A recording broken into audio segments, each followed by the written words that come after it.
Di balik kemudahan hidup di era digital, ada realitas kerja yang jarang kita bicarakan. Pakai datang tepat waktu, makanan cepat diantar, aplikasi bekerja tanpa henti.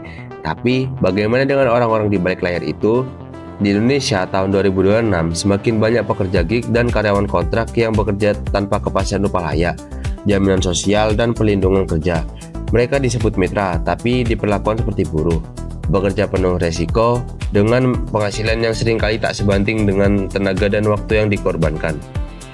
Fenomena ini bukan sekedar soal ekonomi, ini soal keadilan. Ketika upah tak mencukupi kebutuhan hidup, apakah sila kelima Pancasila, keadilan sosial bagi seluruh rakyat Indonesia ini masih benar-benar diterapkan? Ketika pekerja dipaksa bertahan di lingkungan kerja yang tidak manusiawi, di mana letak sila kedua kemanusiaan yang adil dan beradab? Dunia kerja modern menguji nilai-nilai dasar bangsa ini. Apakah Pancasila hanya slogan atau masih menjadi kompas moral di tengah perubahan zaman? Inilah kisah tentang kerja, keadilan, dan Pancasila yang sedang diuji.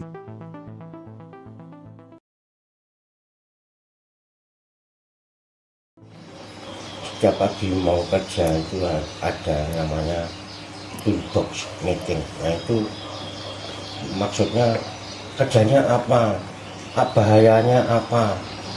Nah itu nanti bagaimana penanganannya, memitigate, memperkecil bahayanya.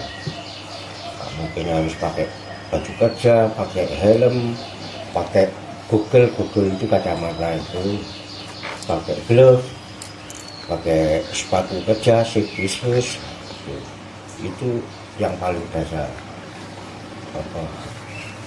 untuk mitigate keamanan safety itu. Kalau kerja di ketinggian mungkin kan bahayanya jatuh ya kan? Harus pakai safety belt, sabuk pengaman, safety harness, nanti dikaitkan dengan apa. Kalau jatuh mungkin gitu, tergantung gitu aja. Ketahan. Keselamatan kerja dimulai dari toolbox meeting setiap pagi untuk memetakan jenis pekerjaan, potensi bahaya, dan langkah mitigasi. Pekerja wajib menggunakan APD standar seperti helm, kacamata, sarung tangan, dan sepatu keselamatan. Untuk pekerjaan di ketinggian, penggunaan safety harness mutlak diperlukan guna mencegah risiko jatuh. Dengan perencanaan matang dan alat yang tepat, risiko kecelakaan dapat diminimalisir secara efektif. Teamwork di atas kapal kan nggak sendiri. Jangan sampai bekerja di mana itu sendiri. Harus ada teamworknya. Paling tidak dua orang. Tuh. Terjadi apa-apa dengan yang satu bisa nolong. Kalau nggak bisa nolong, bisa menginformasikan yang lain. Terus kalau bekerja memikirkan sesuatu ya kan, hitung-hitungan, itu berdua juga, jangan seorang. Pemikiran satu orang mungkin kurang ya kan? Orang lain bisa jadi pemikiran dua orang itu lebih baik daripada pemikirannya satu orang. Jadi tantangan itu kuncinya di situ aja, teamwork. Selain yang utama tadi mental ya, teamwork itu kerja secara tim.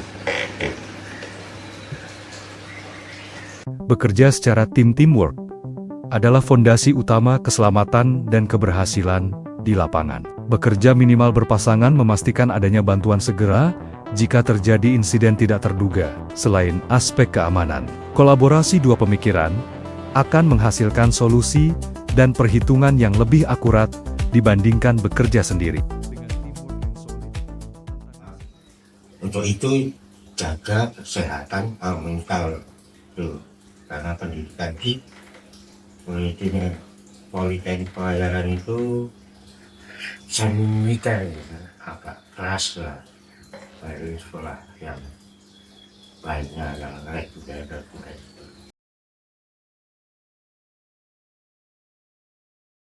Ingin sukses berkarir di laut? Capt. Hendro Harjanto berbagi tips penting. Kunci utamanya adalah menjaga kesehatan fisik dan mental. Mengapa?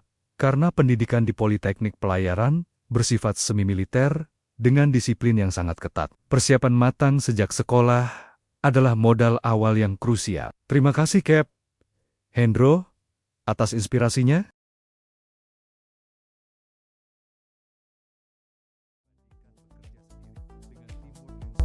Dengan teamwork yang solid, tantangan seberat apapun dapat dihadapi dengan lebih efektif dan aman.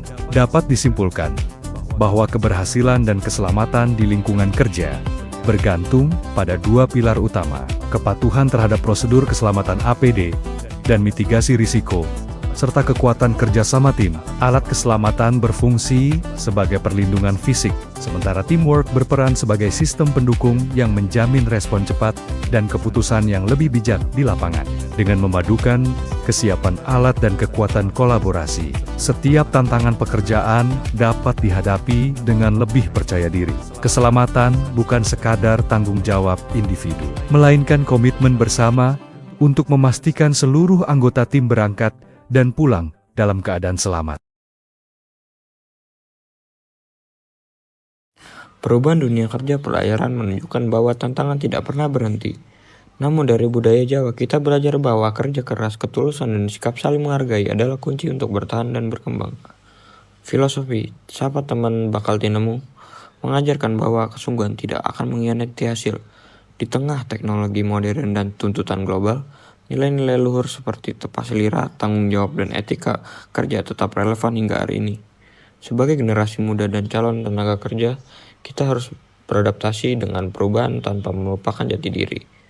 Dengan keterampilan karakter dan nilai budaya yang kuat, kita dapat menghadapi masa depan dunia kerja dengan percaya diri dan bermartabat.